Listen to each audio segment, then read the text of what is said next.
नमस्कार दोस्तों, मैं अरुण झा शास्त्री ज्योतिष परामर्श फॉर यू में आपका स्वागत करता हूं।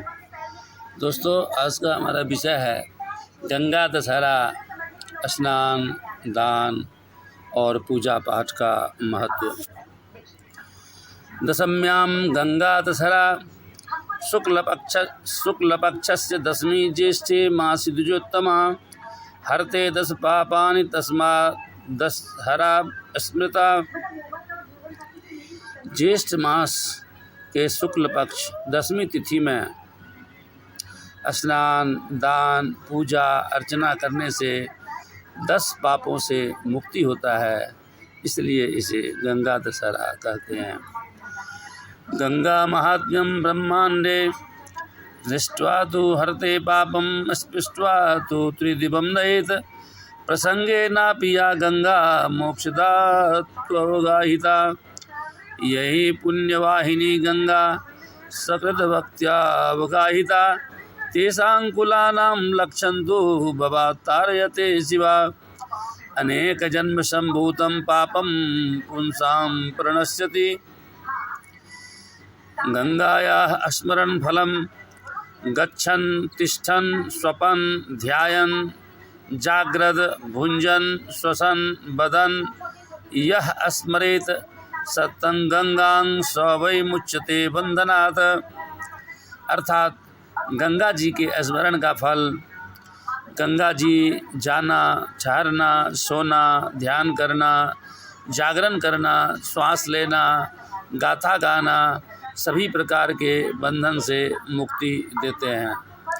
इस बार गंगा दशहरा यानी ज्येष्ठ मास शुक्ल पक्ष दशमी तिथि गुरुवार हस्त नक्षत्र व्यतिपात योग कन्या राशि 9 जून 2022 को प्रातः 9 बजे से लेकर रात्रि 12 बजे तक है। रोगं शोकं पापं तापं हर मे भगवती कुमति कलापम त्रिभुवन सारे वसुधाहारे त्वम असि गतिर्मम खलु संसारे। इस मंत्र से स्नान करें एवं स्नान के बाद भगवान शंकर, विष्णु एवं माँ गंगा का पूजा आरती करें। इस दिन सत्तू, जल से भरा मटका, पंखा यथाशक्ति दान करें। गंगा दशहरा का महत्व। स्कंद पुराण के अनुसार ज्येष्ठ शुक्ल दशमी के दिन राजा भगीरथ माँ गंगा को धरती पर लाए थे। इस दिन गंगा धरती पर अवतरित हुई थी। इस दिन को हम गंगा अवतरण के रूप में जानते हैं। शास्त्रों के अनुसार भगवान विष्णु के चरणों से निकली माँ गंगा और शिव की जटाओं में लिपटी गंगा के जल से डुबकी लगाने से भगवान विष्णु और शिव दोनों का आशीर्वाद एक साथ प्राप्त होता है।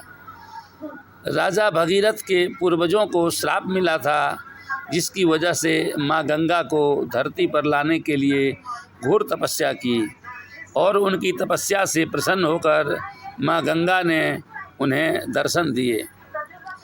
राजा भगीरथ ने माँ गंगा से कहा, आप मृत्युलोक चलिए।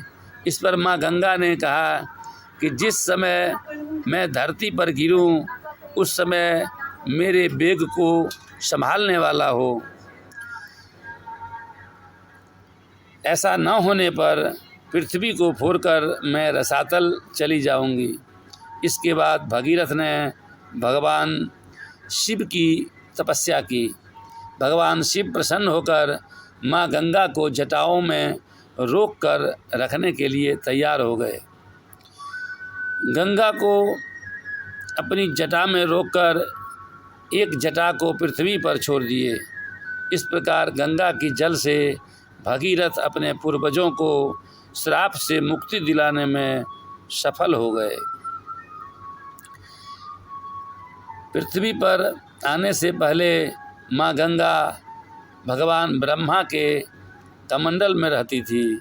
इस दिन गंगा में स्नान करने से मनुष्य के सभी प्रकार के पाप धुल जाते हैं और मोक्ष की प्राप्ति होती है। साथ ही इस दिन दान करने से कई गुना फल मिलता है। इसलिए इस दिन स्नान एवं दान का अधिक महत्व है। धन्यवाद।